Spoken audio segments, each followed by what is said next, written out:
recently, 5 Washington insiders, White House insiders, spoke to Axios about Donald Trump's plans in regard to the opioid epidemic. And he apparently is looking to people like Rodrigo Duterte of the Philippines as an example of drug policy that's right.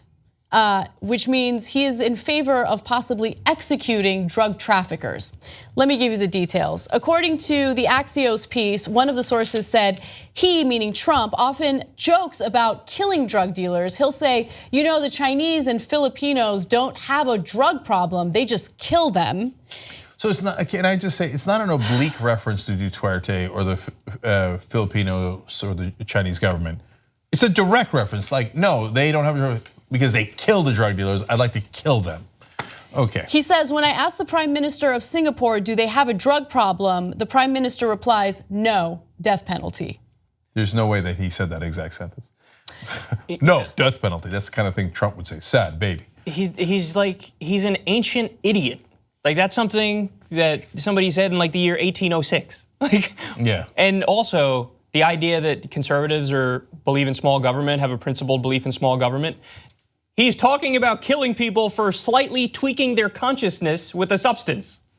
Right, and look, I want to be clear and fair. He's specifically talking about drug traffickers, right? So the people who are selling these opioids that are killing 64,000 Americans in 2016 alone, right? Oh my God, they're gonna execute the CEO of Purdue Pharma? That's exactly what I was gonna say, right? Or the head of Budweiser.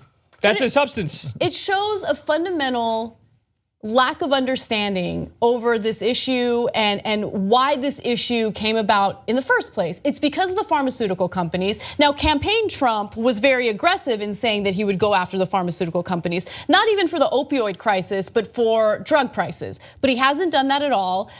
Whenever he talks about the opioid crisis, it's all talk. He never backs it up with real funding, and he never talks about going after the pharmaceutical companies. Is he gonna go after those pill mills in the state of Florida and West Virginia that were pumping out painkillers to people who were addicted to them? Probably not. But he's having a discussion about doing executions of these drug dealers. The drug dealers are not the problem. The drug traffickers are not the problem. Pharmaceutical companies are the problem. The fact that people who are desperately seeking an escape from their economic situation is the problem. I mean, there are all sorts of issues that he could focus on, but instead he looks at, these dictators in other countries and their terrible, terrible ideas. He's like, you know what? Sounds like a good idea. Let me try that out. And by the way, Duterte, it can accurately be described what he's doing as a genocide. Yep. And Duterte is not just targeting traffickers, not that that'd be okay in the first place, because that's not, but he's also targeting drug users. And he's given the green light to his officers and said, yeah, go out there.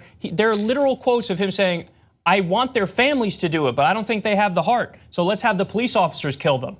I mean, this is somebody who you're gonna model yourself after? Yeah, I mean, this is like Saudi Arabia too. Like, okay, they kill people for selling drugs and doing drugs. Is that who we want to be like? So in the Philippines, Duterte doesn't just talk about going after people selling fentanyl. It's also marijuana. And so where does it end? And Trump is not just limiting it to fentanyl. The Axios article happened to talk a lot about fentanyl because fentanyl is particularly deadly. By the way, do not do fentanyl. Anyone who tells you, hey, you want to try some fentanyl? It's like saying, would you like to try some suicide?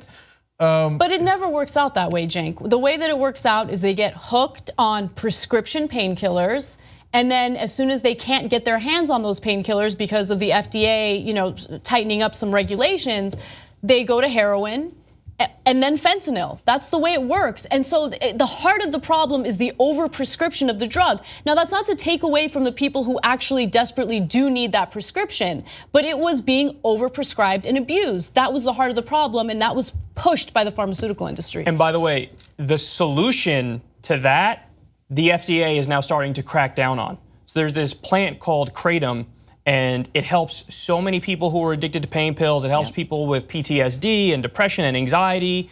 It's used for a million different things. People have had overwhelming success. And of course, now the FDA is talking about how, oh, well, we think it's dangerous and maybe you can get addicted to it even though you really can't get addicted to it. And here's some BS cases of people who maybe kind of got hurt on it even though they didn't. Anybody who they accused of overdosing on it, they ran tests, and apparently those people were on 4, 5, 6 different drugs.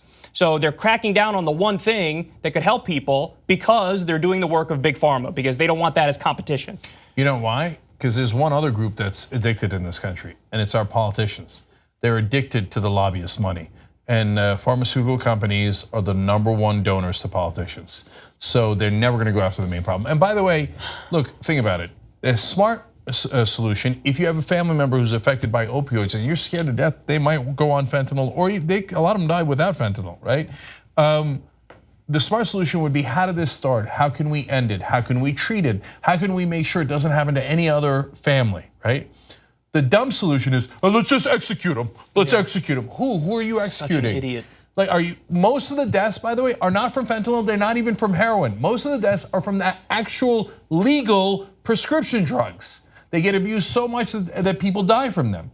So the drug dealers in that case are literally the CEOs of the pharmaceutical companies. I mean, we joke, but it's not a joke. That is the #1 killer of people who are addicted to drugs, are from legal opioids.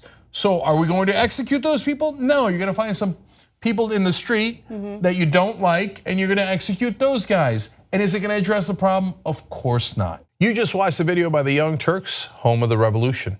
If you'd like to get a lot more than that, get the full show by becoming a member. tytnetwork.com/join.